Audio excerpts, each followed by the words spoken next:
So my wife and I recently moved, and so I've been a buyer lately. I mean, a lot.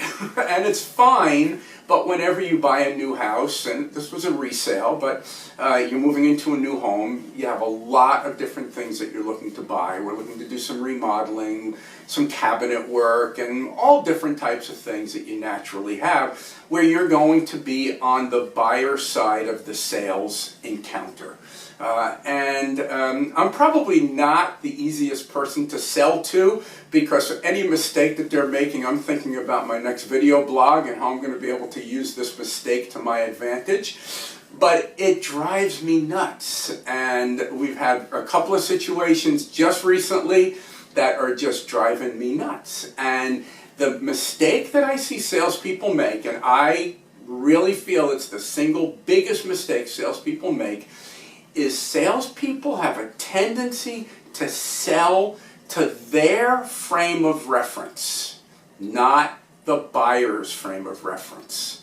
And here's what I mean. We go in to buy garage cabinets. It's a significant purchase, and the first salesperson that comes into the house to see this, they make their own decision that the most important thing for me is economy. That they need to be able to put the most number of cabinets in for the least amount of money. Now, they don't ask me if that's my frame of reference. That's their frame of reference, because if they were doing it, that's what would be most important to them. I get that. But that takes the direction in a place that's completely opposite of what's important to me, which is maximizing the storage space and having quality cabinets that are not going to fall off the wall and are not going to get wet if there's a little bit of water in the garage. I have other priorities. My frame of reference was not money first. Okay. Another example, we're doing a bathroom remodel. We meet with contractors, and the contractors, again, immediately jump to what's the most cost-effective way to get this done. And I say to the contractor, money's not my top priority. My top priority is making the remodel work most effectively for my wife and myself. And it goes in one ear and out the other. They go right back into the mode of how they're going to be able to do what they need to do for us for the least amount of money. And it drives me nuts. But I think about my own sales experience when I was out selling, computer systems up and down the street, and other types of services, even the services I've been selling with Opus for all the years that I've had Opus as a business. You have a tendency to think about what's important to you, not what's important to your buyer. And the critical step that we all need to make is we need to ask the buyer what is most important to them.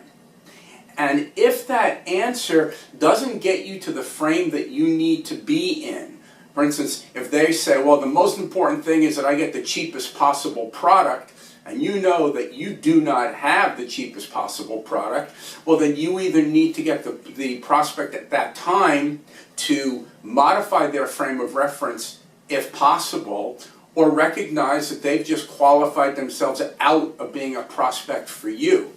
But that discussion needs to happen about what's important and what motivates them at the beginning, and then you need to lock into that, because that's the frame of reference that the buyer is buying from. And one other critical point with that, and this is obviously different than a consumer purchase.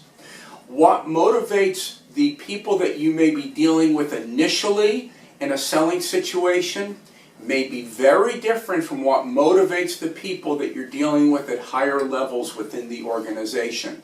For instance, the lower people might be very wrapped up on specific feature functionality.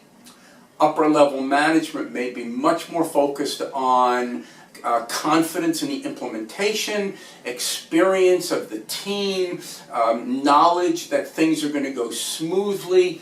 Those could be much more important to senior management than they are to lower level people in the organization, Perhaps. But the point of this video is to get you to focus on understanding what is important to the buyer and how the buyer thinks is more important to the sales process to what you think. Don't put your own head in the head of the buyer based on your own preferences.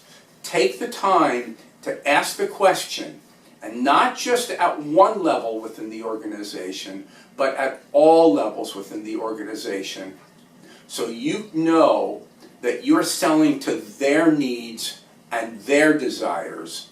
You're not selling to yourself. Thanks for listening.